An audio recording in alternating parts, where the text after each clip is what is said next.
مطالعے کا اہتمام کیجیے، اپنی استطاعت کے مطابق مطالعے کا اہتمام کیجیے، مطالعہ دین کے لیے، لیکن مطالعہ کرتے ہوئے دین کی اپنی ذاتی تعبیر و تشریح سے گریز کیجیے۔ شیطان پہلے مطالعے کی طرف آنے نہیں دیتا، اور جب بندہ دین کے مطالعے کی طرف آ جاتا ہے تو اس کو پورا مجتہد بنا دیتا ہے۔ تجھ سے بڑا سمجھدار کون ہے، تیرے سے زیادہ کس کے پاس وزڈم ہے، وہ ایک لکیر پڑھ کے اس کی تشریح خود ہی شروع کر دیتا ہے، خود ہی۔ تو اس سے بچنے کے لیے آسان ایک آپ چھوٹی سی بات بتاتا ہوں، پھر آگے چلتا ہوں۔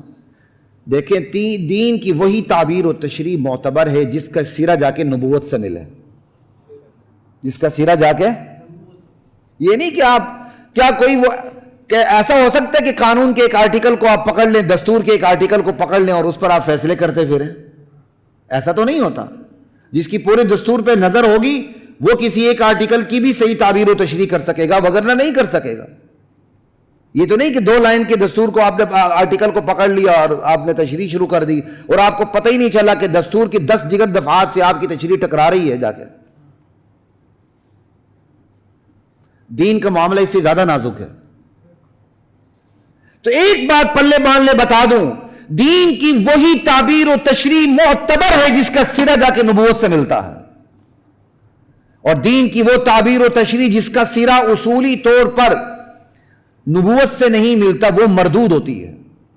تو کیا آپ کے اندر اتنی ہمت ہے، اتنا آپ نے پڑھ لیا ہے، اتنی آپ کی کوالیفیکیشن ہے، قابلیت اور قبولیت ہے کہ آپ ایسی تعبیر و تشریح کرنے لگیں جس کا سرا نبوت سے مل رہا ہے؟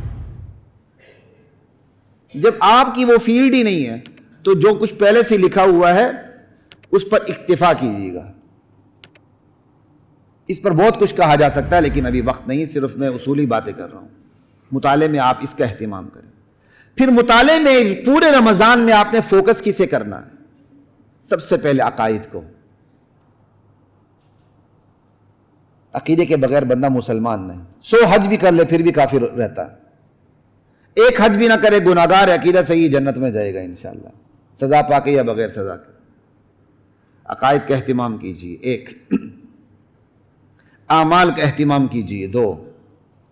اخلاقیات کا اہتمام کیجیے، 3۔ معاملات کا اہتمام کیجیے کہ میری آپ سے ڈیلنگ ہوتی تجارتی حوالے سے، کسی اور حوالے سے، جو میرا کوئی آپ سے کانٹریکٹ ہوتا ہے، اسلام اس کانٹریکٹ کے بارے میں مجھے اور آپ کو کیا تعلیمات دیتا ہے، فقہ کے ضروری مسائل، یہ وہ بیسک چیزیں ہیں کہ 24 گھنٹے میں ہر مسلمان کو یہ چیزیں پیش آتی ہیں۔ تو رمضان کے مطالعے میں عقائد کو، اعمال کو، اخلاقیات کو، معاملات کو فوکس کریں، اور اس کے لیے پھر قرآن ہے، سنت ہے، سیرت ہے، سیرت نبوی ہے، سیرت صحابہ ہے، اور فقہ کے ضروری مسائل ہیں۔ یہ سورسز ہیں، ان کو آپ دیکھ لیں۔ عوام الناس کے لیے کتابیں لکھی گئی ہیں، ان کو آپ دیکھ لیں۔ جہاں تک عقیدے کا مسئلہ ہے، آپ قرآن کا ترجمہ پڑھنا شروع کر دیں، عقیدہ خود ہی واضح تر ہوتا چلا جاتا ہے۔ اللہ تعالیٰ نے عقیدے کو تو مفسر کی تفسیر پر بھی نہیں رکھا۔ عقیدہ اتنا سینسٹیو ہے، اتنا حساس مسئلہ ہے، اللہ تعالیٰ نے عقیدے کو مفسر کی تفسیر پر بھی نہیں رکھا، صرف نیرا ترجمہ لکھا ہوا عقیدہ بالکل کلیئر ہو جاتا ہے۔ ہاں اس کی آگے جب تفصیلات ہوتی ہیں وہ ایک الگ چیز ہے، یا فقہی تفصیلات ہیں وہ ایک الگ چیز ہے، لیکن جو ایمان کا دار و مدار ہے ایمان اور کفر کا، وہ بالکل قرآن کے واضح ترجمے سے ہی واضح ہے۔ سورہ اخلاص کو دیکھ لیں، سورہ اخلاص کی اہمیت کا پتہ اسے ہوگا جس کو عیسائیت کے پس منظر کا پتہ ہے۔ جسے عیسائیت کا پتہ نہیں، یہودیت کا پتہ نہیں، سورہ اخلاص کی اہمیت اس کے سامنے کیا سامنے آئے گی؟ اب سورہ اخلاص کا ترجمہ کرتے ہوئے کون سی دقت پیش آتی ہے؟ پوری عیسائیت اور یہودیت کا رد ہو جاتا ہے۔ صرف ترجمے کے اندر مفسر کی تفسیر پہ بھی جانے کی ضرورت نہیں رہتی۔ یہ آپ کو میں نے چھوٹی سی مثال دی۔ تو یہ آپ اہتمام کریں مطالعے میں۔ پھر یہ جو مطالعہ اس کا پورا حاصل خلاصہ اگر میں ایک لفظ میں بیان کروں تو کیا ہے؟ اسلام کو سمجھنا اور اسلام پہ عمل کرنا، یہی ہے نا؟ تو پھر اس کے کچھ تقاضے ہیں، اس کے کچھ تقاضے ہیں۔